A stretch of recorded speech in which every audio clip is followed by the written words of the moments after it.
Okay, we have Charlotte Purdue here ahead of the 2022 London Marathon. So you talked a little bit earlier about Eugene and didn't go that great for you. You had COVID. Could you feel it during the race? Were you getting sick during the race, or what exactly happened out there? Yeah, I just started the race and honestly felt terrible.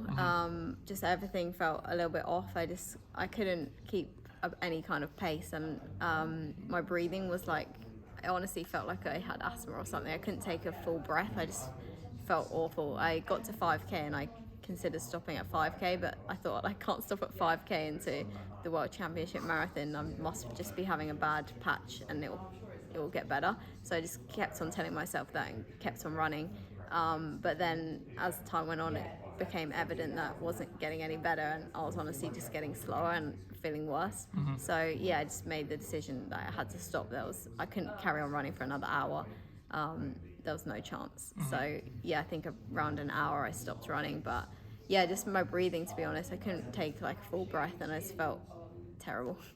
So physically, how long did it sort of take to get over the dropping out of the race and like the symptoms of COVID, that sort of thing? Yeah, so I flew back home like 2 days after, and yeah, the rest of that week I couldn't run. I tried to run and ended up like walking a couple of times towards the end of the week. I couldn't even run for an hour like 5 days after. So it took probably about 6 or 7 days for me to actually feel like I could finish a run.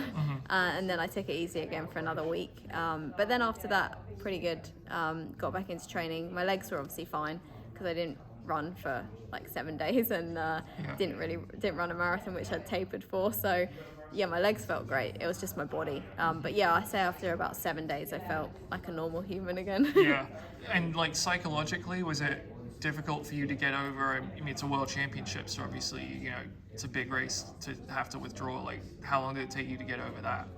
Yeah, that was hard because the world champs in Doha also didn't go great for me.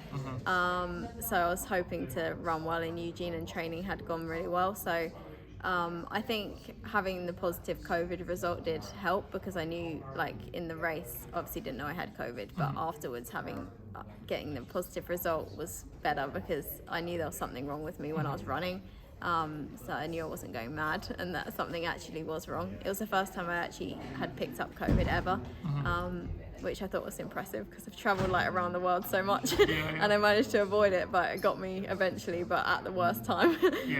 But I guess there's never a good time. So yeah, I just had to take it as one of those things, like everything happens for a reason. Obviously it wasn't meant to be on the day of the World Champs. So you ran the Great North Run a few weeks ago. How do you feel about your result there? Yeah, I think it was good. I ran the week before the Great North Run. I did the big half as well. So I did 2 half marathons back to back. The big half I felt a little bit tired because I just come off a massive training block, so I didn't really taper for that one, and yeah, I could feel it in my legs. But the big half I felt, the Great North Run, the week after I felt a lot better. So yeah, I was happy with the result based on the training and stuff. What was the thinking of doing 2 half marathons back to back? It's in part of a marathon build up, I guess. Yeah, I did it last year, but there was a gap in between the 2 last year. There was like a week gap. I just wanted to race, really. Obviously, if Eugene didn't go great and I hadn't really raced that much, I just love racing, so I feel like I'd done a lot of training, and for me, like, racing, you can use it as training as well. So I was just using the half marathons as training runs, really. And yeah, I think they definitely helped. I always push myself harder in a race environment. Actually ended up running the Great North Run kind of completely alone. There was no one that came with me, so I think it was a good solid effort. I didn't push 100%, but I was able to have a good run. So I think this is your 5th London Marathon, right? Yeah, 5th one. Have they all gone well so far? Touch wood, they've all gone pretty well, yeah. I've either got a PB every time, I've got faster every time I've run the London Marathon, or I've had a good result pretty much every time. So what is it about London that you can run so well? I think it's like a great event to be a part of as a British athlete. Obviously the crowd gets behind you, and it's a marathon major, and I always target it as like one of my main aims of the year, so yeah, I guess that's why. Yeah. How far from London are you from? So I actually live about 10 minutes away from here in Windsor, so I do all my runs in Windsor Great Park. So yeah, not far away from the hotel that we're at now. Yeah, I live about 45 minutes away from London, so I don't obviously run the course or anything. But yeah, not too far away. And you whole build up, you were in England for the summer? Yeah, decided to stay after the World Champs. I went to Flagstaff before the World Champs, and then since then I've just been based in Teddington, where I usually train, and Windsor. And any injuries or any sort of setbacks between Worlds and now? No, touch wood, since London last year I've been injury free, so just the illness that I had.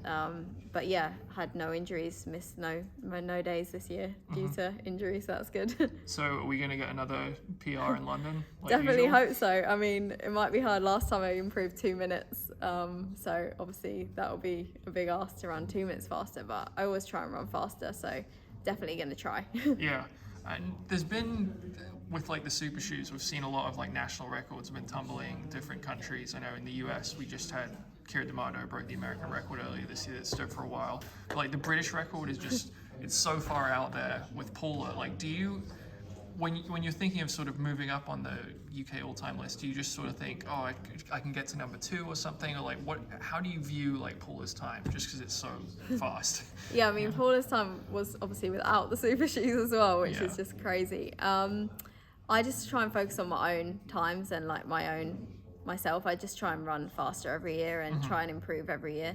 I think it's like, yeah, for me to try and think I'm going to run faster than 2:15 is, yeah, a little bit unrealistic, I think. I mean, I would take it, but I'm not going to set it as a target. I'm just going to try and run faster every year, and if I can creep closer and closer, then who knows? Yeah, but like getting up to number 2, is that like a goal of yours, or you're just trying to run, whatever you can get as fast as you can get? I would say not really a goal, because even if I was number 2, it's like still second best. So I think I'll just focus on like trying to run faster every time and try and get as fast as I can be, really. And do you have a place goal in mind for Sunday? So last year I was 10th with 2:23, which is crazy. But in Boston I was 9th, so I'm just trying to like keep in that top 10, trying to get faster and or finish higher up, or both. So yeah, if I can come top 10 again, improve on last year, that would be a good result for me. Which kind of race do you prefer? Like a race like Boston without pacemakers and sort of a challenging course, or this one where it's going to be looks like pretty ideal weather and pretty fast course? Yeah, I mean, I like both. Boston was really cool. I'm glad I did it, and I definitely love to do all the marathon majors to see what they're all like. But like I said, London's just home crowd, and yeah, it's a pretty fast course. I'm looking forward to no hills. Like Boston was hard.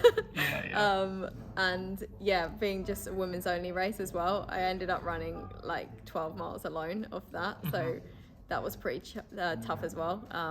So hopefully I can have a little bit of company in London, at least for the first half. Gotcha. Well, yeah, good luck on Sunday, and thank you for the time.